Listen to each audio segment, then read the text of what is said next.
Cool, so I do have a couple of slides similar to Bruce's, so maybe I can skip over them. So my name is Monique and I am a master's student from the University of Waikato. And today I'll be talking about how we can build native forests in our cities more efficiently. So first I thought that I should explain my interpretation of what an urban forest is, because everybody seems to have a little bit of a different idea.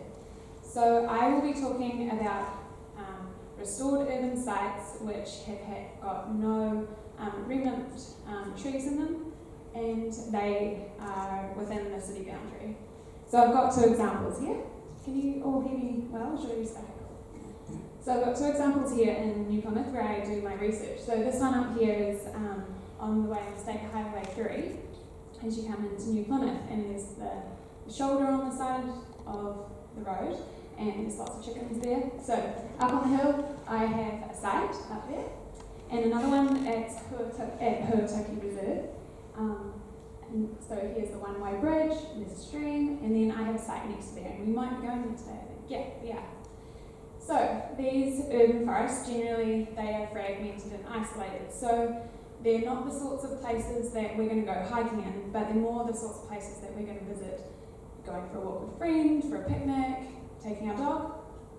The soil is more compact, and this is due to previous land uses. Also, there's a lot of non-native weed flora invasion.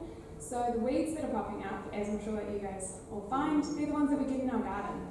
You don't see those when you actually go hiking, not generally. Also, there's this heightened weather exposure. So, and many of you might know this, there's the edge effects. So because they're these smaller areas of forest, the weather's able to get to most areas of the forest. Also, there's an increased air temperature. So this urban heat island where the buildings, the roads, the asphalt, they're all starting to, well, they're not starting, they're already doing it. They are holding the heat, and the heat in a city is a lot more than the same areas in a rural area. So why do we even want these urban forests? And I don't feel like I need to explain that to you all. We all want urban forests, and it's because of these ecosystem services that they provide. So these freely gained benefits from these long-lived forests. So there's four types of ecosystem services. There's the provisioning ecosystem services, so like the food that they can provide. There's the regulating ecosystem services, so this is them naturally purifying the air and the water and things like that, and we're actually, you can put monetary values on these sorts of things because we're saving the money from them doing it. Also, there's the supporting ecosystem services, like photosynthesis and the oxygen that we're breathing. And then there's these cultural ecosystem services where there's been lots of studies in the sorts of ways that we interact with these urban forests. And there's a lot of studies in the mental and physical well-being of the people who live in the neighbourhoods where there's a lot of green space. They have a significantly better mental well-being than the people who live in areas with low green amounts of green space. So how do we measure to know whether we're doing well, we're getting these ecosystem services, we're making the most of this? And one of the ways that we can tell is that these late successional plants start to appear. So these are plants that they need a forest to be there already for them to survive. So an example is like an epiphyte, like this one here, where they need a host tree already for them to survive. Also, the native tree regeneration, like these ones here, they start to pop up naturally. However, in cities, we need to do enrichment planting of these, so we need to add these in because cities are just a little bit different. Generally, oops, I'm still figuring this part out. Generally, there's no seed bank in a city. Also, these fragmented habitats create a dispersal barrier where in New Zealand, our birds that would be carrying the seeds, a lot of them can't fly, so these small isolated urban forests aren't actually going to be conducive to how they would take the seeds around. And also, some of these plants we just can't plant initially, and it's just because they're too fussy. So, as Bruce said, 87% of us in New Zealand live in a city or in an urban centre, which means that we need to make these urban forests awesome, so we all have great mental well-being and we all get these amazing ecosystem services. So, getting to the science, there was a study done at the University of Waikato by Bruce and Kitty, and they found that as a forest, as forest gets older, so this here is time zero. This would be when you initially plant the plants in the ground from maybe a paddock, bare ground, whatever, and as it gets older. So they found that the tree sizes get bigger as it gets older. So that's not rocket science, but with this, they also found that canopy openness decreases. So the canopy, all the crowns of the trees, is starting to close. They're all starting to touch, and it decreases as the trees get bigger, which also makes sense. But as this happens, the herbaceous weed cover also decreases, which is amazing. Then we don't have to pull the weeds out. And at the same time, the tree seedling regeneration increases, which again, if you remember from before, this is one of these measures of successful restoration. And you can see that there's this critical threshold starting to occur, which I'll get back to later on when about that happens. So again, over time, the canopy openness closes. The canopy closes, sorry. So for my master's research, I'm trying to figure out which of these enrichment plants which ones prefer like open canopy conditions, and which plants prefer closed canopy conditions, and when can we start planting them in to get greater success. So back to this previous study, these are the graphs. I'll explain them so they don't look so scary. So we've got each point here on both graphs, they're different plots, so different urban forests, I should say. So we've got young ones here, which are maybe 4 or 5 years old, all the way to 70 years old. And here's canopy openness on the y-axis. So 100% would be completely open, middle of the field, probably not even a tree. And then 0 would be completely closed, no light getting to the ground floor. So you can see here that there's this decrease occurring. And if you look at this other graph on the right, humidity fluctuation also starts to decrease in the same sort of manner.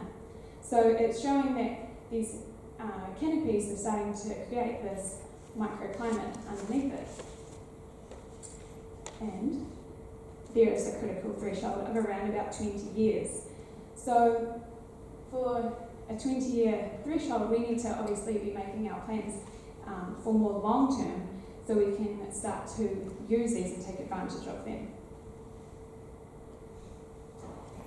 So a lot of this research that I'm talking about today, it's not just from me. A very small amount of my presentation is actually from me, and it's from a lot of this team here at People, Cities and Nature.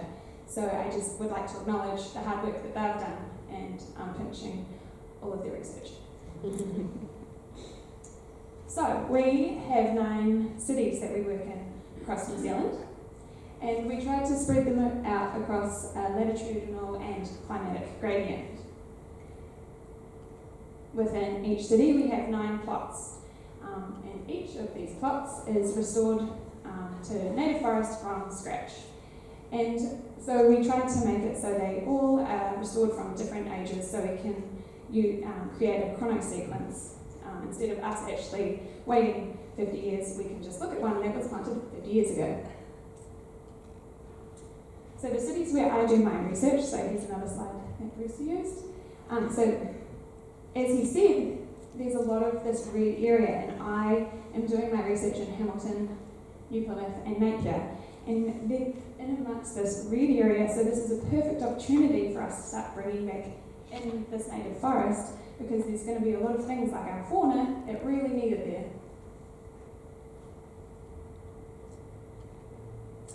So here are my 3 cities again. So I have a total of 27 plots, all at different ages. So my youngest plot is at Waiwhakariki, which is what Bruce was talking about. That's 5 years since it's been restored, and my oldest plot is in New Plymouth. So that we're going there today. It's in Huatoki Reserve, and that's 47 years since it's been restored. And for the purpose of this presentation, I've added which are my 9 plots here, because I assume that some of you guys might be looking after them. And again, like Bruce said, the amazing thing about New Plymouth is that a lot of this urban area is the most in New Zealand that's covered with Indigenous forest. So, step 1 to building a forest, that would be the planning and the management. So, taking advantage of these critical thresholds and planning ahead in our budgets for when we can start planting in these enrichment plants. So I have some examples here of some good management, some good planning, and some not so good management and planning. So here is a site which is 8 years since it's been restored, and here's another one that's been restored 8 years ago.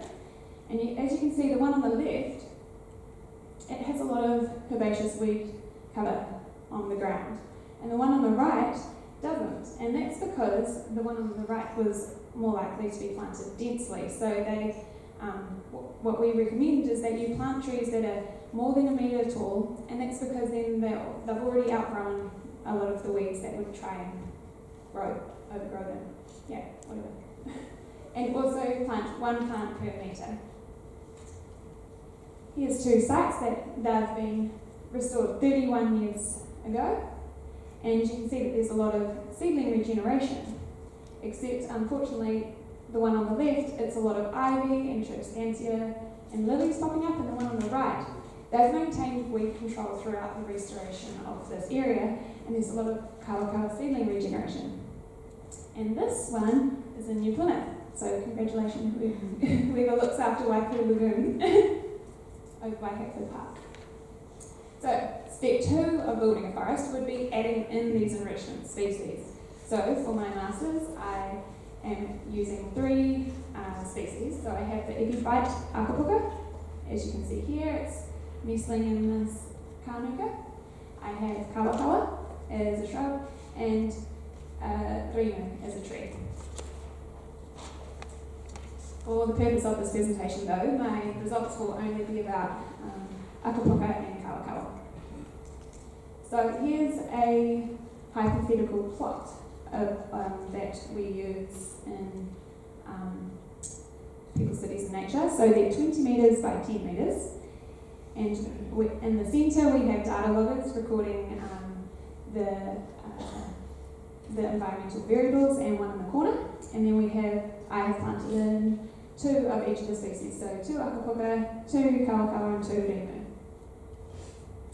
So again, these data loggers every 4 hours for the past around about 2 years, they've been measuring in the centre in here the relative humidity and the edge temperature, and these eye buttons here, and this one that Kitty is holding, there's been 2 buried in each plot, and they've also been measuring every 4 hours the soil temperature.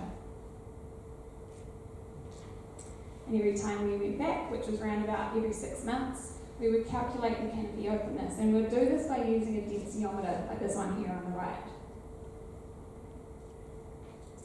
And after 1 year of planting my plants, we re-measured them. So we had a look to see whether they were dead or alive.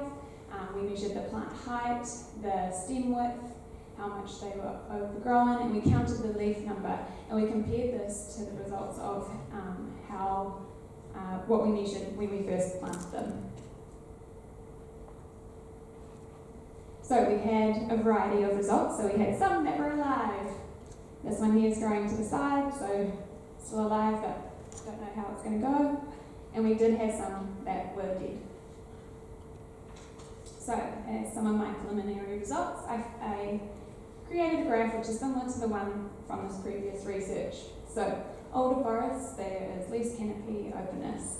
So each point here is one of my sites. So this one here is at 5-year-old Waiwhakariki, and down here this is the 47-year-old Huatoki site. And again, 100% canopy openness, completely open, 0% completely closed, and it decreases.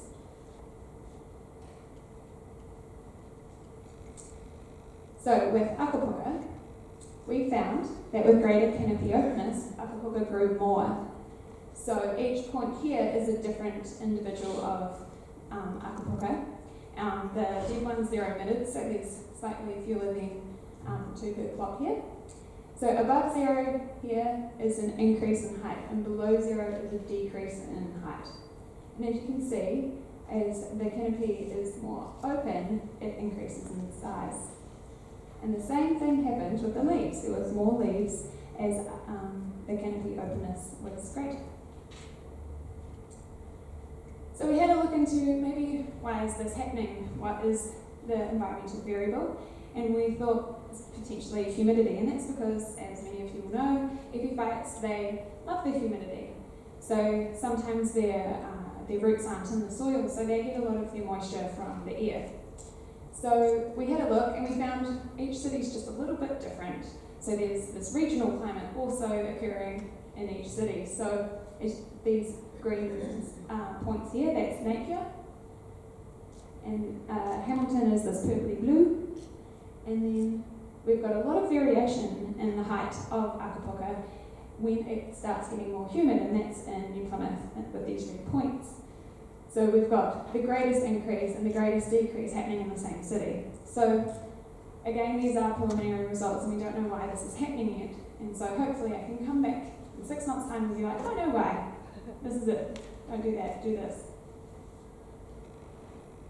But with kawakawa, we actually found the opposite. So with greater canopy openness, kawakawa grew less.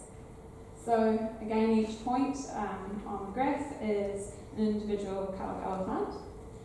And you can see that as canopy openness was more, it grew less. And the same thing happened with the leaves. There were fewer leaves. So we are wondering if this is because kawakawa is frost sensitive, so it needs this canopy, and this makes sense because kawakawa is this late successional plant. It needs this little microclimate to protect it from the frost that's happening in the rest of the environment. So, in summary, prior research and knowledge is required before planning, and not every plant can handle every single environment. And we need to know this because urban forests are important in a multitude of ways. And by understanding how each species is fussy, we can try and save time for these for counsellors and practitioners like yourselves. We can save you time, but also money, because there will be greater success. So, as a takeaway resource for you all, I put up the People, Cities and Nature website here, where a lot of our research or even recordings of our workshops, they're all on the website. Also, there is the International Society for Ecological Restoration website. And on there they have international standards for the practice of ecological restoration, and they also have an online course that you can do to become a certified restoration practitioner.